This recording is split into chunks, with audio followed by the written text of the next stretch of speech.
Absolutely amazing. Thank you. I know Megacon is so busy and so crowded, and you have so many choices. So thank you for choosing to come to this panel. I really appreciate it.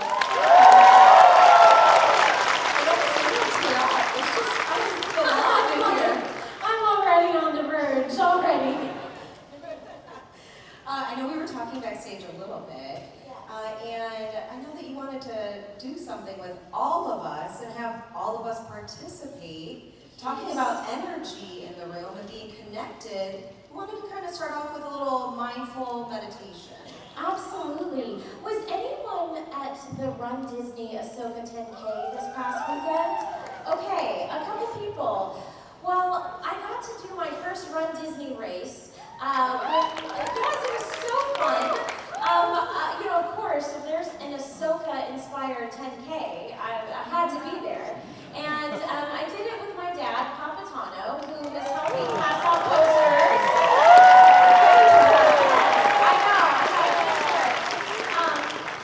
But you know what? I was so nervous before the race.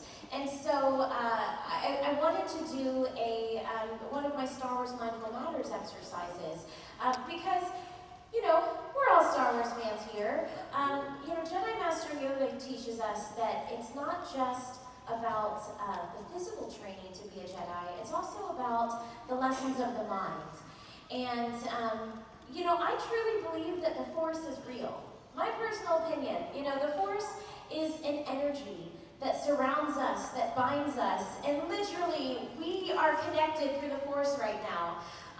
But I have to be honest, even this morning, I was nervous. I had the panel today. I wanted everything to go right. It's a busy weekend.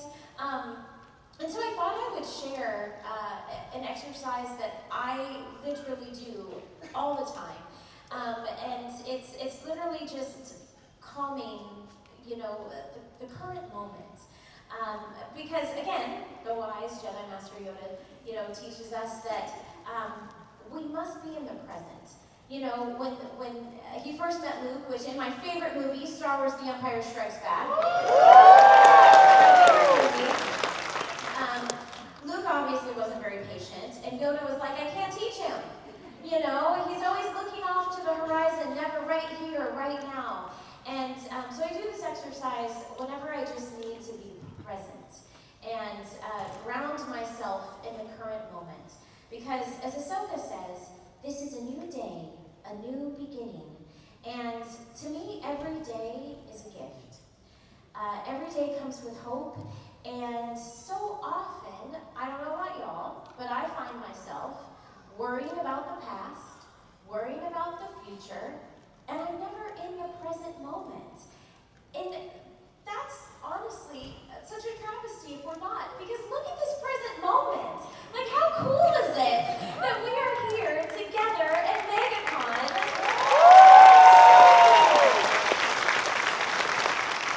So, we are going to connect with the Force right now, if that's okay. I am one with the Force, and the Force is with me. Open your eyes. Don't you just feel amazing after doing that? Quotes from the daughter, and we shortened it to say, which is in with my glasses on, to do what is selfless. And I constantly ask myself, what would Ahsoka do? And the answer is Ahsoka would do what is selfless. So I hope you enjoy it. What I love about Ahsoka is she's so young at first, and she grows so much throughout the series. And I think for all of us, we all go through something similar, of insecurities, of thinking you can do something sometimes when you're not ready to. And the fact that she grows throughout it, it makes us all feel it's relatable. We can connect to her a lot. What characteristic of Ahsoka do you connect to and relate to the most? That reminds you of yourself? All of it? Let's talk about when she's young, because I definitely relate to this a lot. Ahsoka, I feel like, was one of, not the first characters, but it was refreshing to see a young character fail. Ahsoka failed. If you look at the episode Storm over Ryloth, which which is in season 1. Does anyone remember that episode? Ahsoka disobeyed Anakin. She thought she knew better, and she actually, half of her squadron lost their lives, and she failed. And that episode showed her failing, but then it showed her learning from her failure, and then doing it again. And Ahsoka didn't want to go back out there, but Anakin made her. And he made her go try again and learn from her mistakes. And then she was successful at it. But, Ahsoka always reminds me that it's okay to fail. So that's one. And then also, I share this a lot, but I feel like we can't hear it enough and remind ourselves enough that Ahsoka's true power is her kindness. Ahsoka is kind. It's never a weakness. Some people consider that a weakness, but it is very much a strength. It's very much a strength, and I share this because I know there's a lot of young people in the room, and even, if you're not young and hearing this for the first time, again, us adults need this reminder. But growing up, my dad is here, my sister's here. The number one rule in our household was to treat others as you want to be treated. And so if we weren't kind, thank you. Literally, the biggest way to get in trouble is if we weren't kind. So I was raised to be kind, but I was constantly told my whole life, you're too nice, be tough. Why are you so nice? You need to be strong, you need to be, fierce. So I never associated being kind with strength. And to your point, I always kind of looked at kindness as a weakness because I feel like that's what people made me feel when I was kind, that was weak.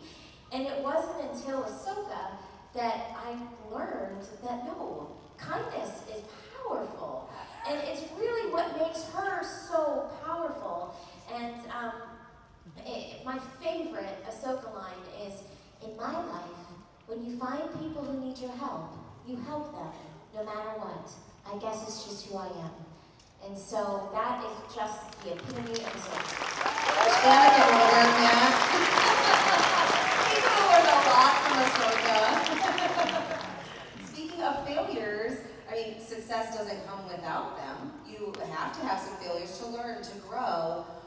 What have you failed at, and how did you pick yourself back up to succeed? Oh my gosh, that's a whole panel in Very itself. deep. I went to Lucasfilm and I didn't know anything about running a business. I didn't know anything about licensing. I literally knew nothing. And I approached them twice and they told me no twice. And they didn't tell me no to my idea. They told me no to how I was going about it. And the reason I share that is because sometimes the most powerful information, the secret to yes, comes right after the word no. So they weren't telling me no to my idea. They were saying no to how I was going about it. So they were saying no, but. So had I stopped listening after the word no, it never would have happened. Her universe never would have gotten off the ground. But they said no, but we only work with reputable companies and we only give out licenses. And so I didn't know anything about how to start a company. I didn't know anything about how to get a license. So I went away for 9 months and I studied. Just like Ahsoka went to the Jedi Temple, I studied in the Jedi Temple of Business, and I learned how to start a company, and I learned how to get a license, and then I went back to them, and I honestly think they got rid of me forever, or they thought they got rid of me forever, and I was like, hi, it's me again, I did what you told me to do, I started a company, and I'd like to apply for a license, and at that point they said yes, and I'm very, very grateful, and now Career Universe, I'm a proud space mom, and there's 2 booths on the floor. Go check them out. I know you do come out with new designs all the time. Do you have anything exclusive that you did? You said this one was this new design, this sweater. Well, I think, and I'm looking, I have team members here. So Denise, yell out if I'm incorrect. Oh, they're in the middle. Yes, okay, hi. I think most of the designs, not all, but most of the designs are launching here at Megacon. So you will be the first to buy them. There's this Ahsoka Tano inspired sweater. There's Charlie Stand Up. You're wearing the new Ahsoka jacket. So there's her universe designs and our universe. So bless you. When you're actually wearing our teacup skirt. How cute. Oh my gosh. Wood. I love it. That's vintage her universe. Oh my gosh, I love it. I love it. But when I first started, you know, it was obviously her universe for women only. But they said, well, where's his universe? And I said, well, you know what? I said the rest of the convention floor is his universe.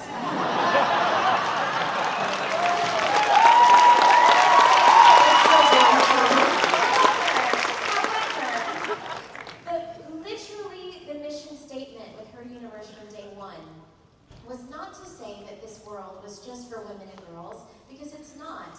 And this world that we love is not just for men and boys. This world is for everyone.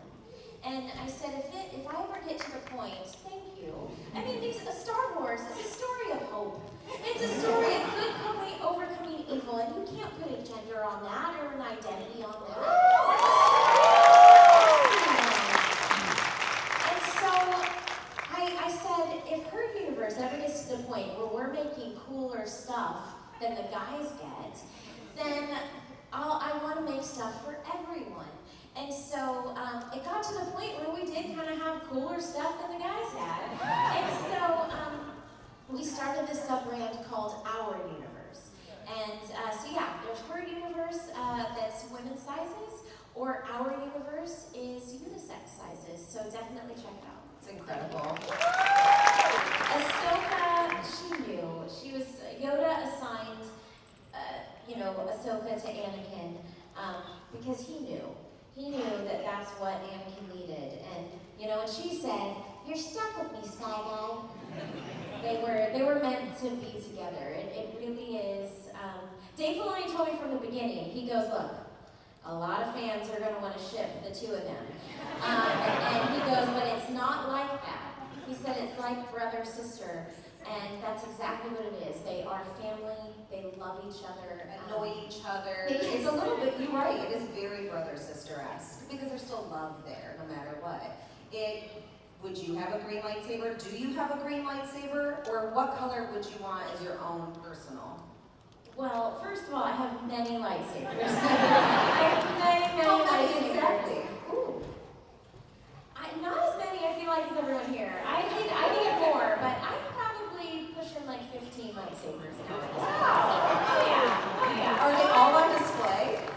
No, not yet, but they need to be.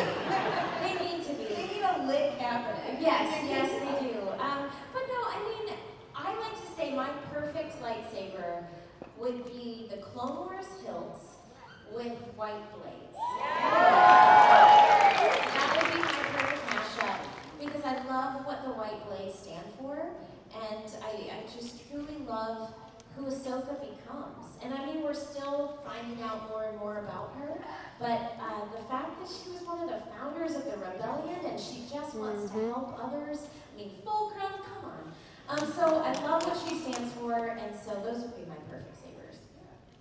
And I was sharing this with someone yesterday. Ahsoka just loves.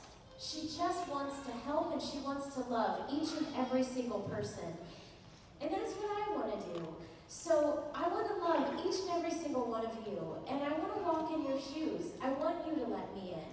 I want you to tell me what your journey is like and how Ahsoka lives in you. And so I guess my first answer to your question is I don't want to stand out. I want to blend in because I want to listen to you. So that's part one. I guess the second part, I guess what I'm proud of is, and my dad or my sister will tell you this, I've always beat to my own drum. When I grew up here in Orlando, Florida. I went to preschool here, and to my mom's chagrin, I would not brush my hair. I wore a hat backwards. I refused to wear a dress, and I would not go to my school pictures unless I got to dress up as the Karate Kid. Yes. And I've always been that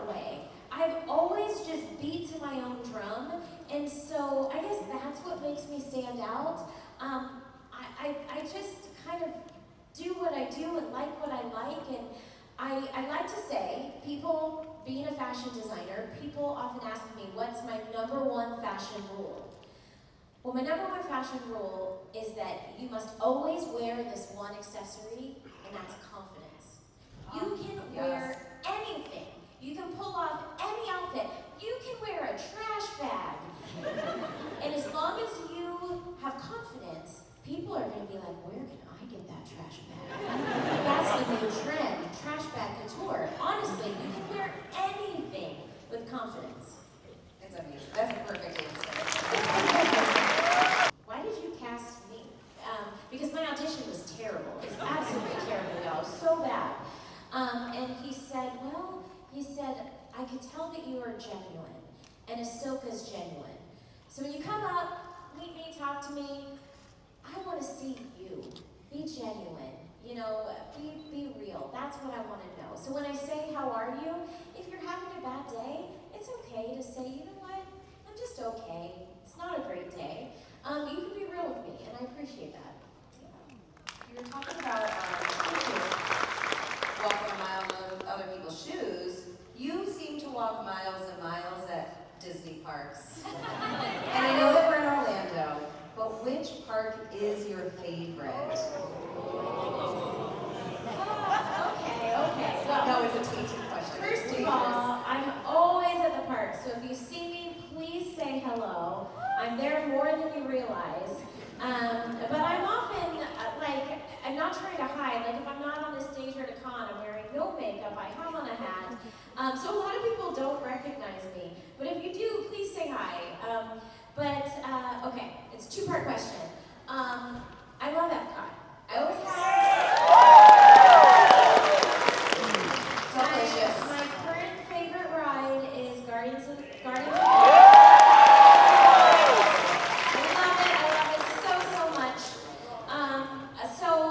ever since I was a kid, Epcot was my favorite park.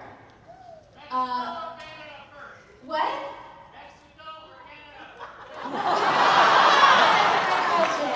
Okay, actually Canada. And I will tell you why, because my favorite country's pavilion is the UK, United Kingdom Pavilion. Because I love Alice in Wonderland. Shout out to Alice right there. Which, yes, this is a selfless plug, but I have an Alice in Wonderland collection that's in there right now, which is total bucket list, dream come true. But so Canada would get me closer to the United Kingdom Pavilion. But so I became a cast member, Disney cast member, on my 16th birthday. Literally, that's all I wanted for my birthday was to become a cast member, and you could be 16 back then to become a cast member. So I wanted to be in entertainment, and that was literally my goal. But I wanted to be in entertainment at the Magic Kingdom. Wanted it so badly. Didn't happen for me. It was Hollywood Studios. And at first, I'll be honest, I was a little bummed about that. But oh boy, that began a lifelong love affair where Hollywood Studios became my park. So Hollywood Studios is now my park. I was a cast member there. Her universe actually got into retail. I sold the very first kind of retail shirt for her universe at Hollywood Studios. Yes, thank you. I did Star Wars Weekend at Hollywood Studios, which I'm just throwing my dream out to the universe. I want Star Wars Weekends to come out.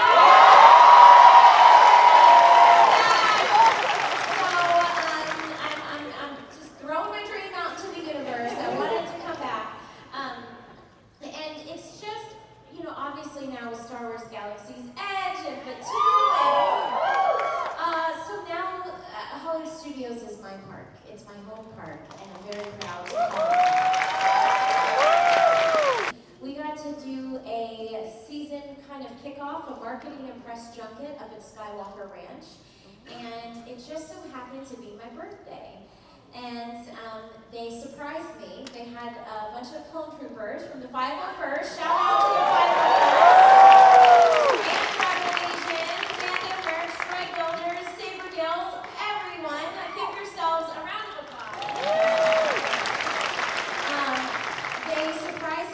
bunch of cupcakes, and then they signed an Ahsoka Tano action figure. The cast and crew signed it for me. And so it's definitely a one of a kind, and it's my favorite piece of my collection. Near and dear to your heart. I love that. Jenna from Orlando wants to know, what was it like bringing Ahsoka to life for the first time in the Clone Wars? Oh gosh, I will tell you, terrifying, because Ahsoka was my first big voiceover role. I had been auditioning for about 4 years, which was about 400 auditions that I did not get, except a couple where I did book them, and then I was recast, which happens a lot. That actually means you get the role, you record a couple of episodes, and then they change their minds. And essentially you get fired. And it happens a lot, and it happened to me, and it's absolutely devastating when it does. And so when I booked the role of Ahsoka, I fell in love with her. I fell in love with her. She became my heart and soul. In many ways, she is. I was cast to be myself. And so I brought my own heart, my own personality, my own voice, everything to Ahsoka. And so at that point, I don't know if I would have recovered if I would have been recast, but I was terrified of it. And so, I don't know, I mean, it was several years into being Ahsoka. Even once the Clone Wars was out, I lived in constant fear of being recast. And so it was terrifying at first, but Ahsoka just quickly changed my life, and for the better. And every now and then, I'll get the comment, and they say, she just loves her character too much. When will she just move on and do something else and move on from Ahsoka? And I wish I could tell them, like, are you kidding me? I feel like I won the lottery. And if I'm working on a new project, which I'm very, very proud of, and I can't wait to tell you more about it. But if I never got to play another character in my entire life, I don't care.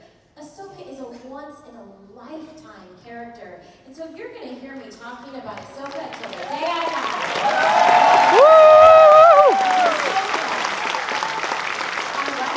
I'm happy I'll listen anytime you want to talk. The past 2 years, I'm so honored that everyone brings me friendship bracelets.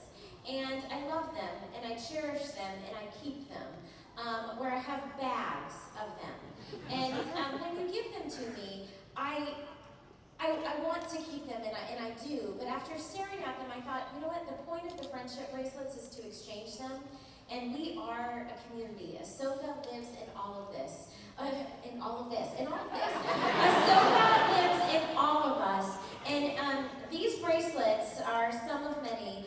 They've been well loved by me, but I think it's time that we exchange some of them. And so I'm starting something new, that if you give me a friendship bracelet, there's going to be a period where I keep them. And it's going to be well loved around my wrist. I have a couple right here.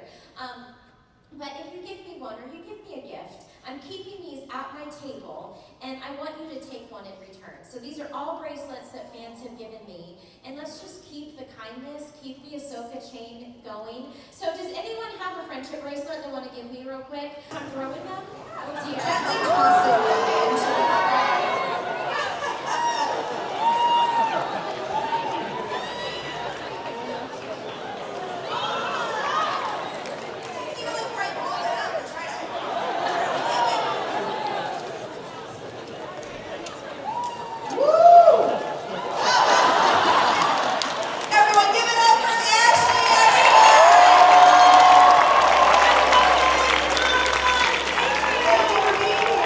If you guys enjoyed this video, make sure to drop a like, as well as subscribe to my channel if you haven't already, or even click to watch one of my other videos, and may the Force be with you.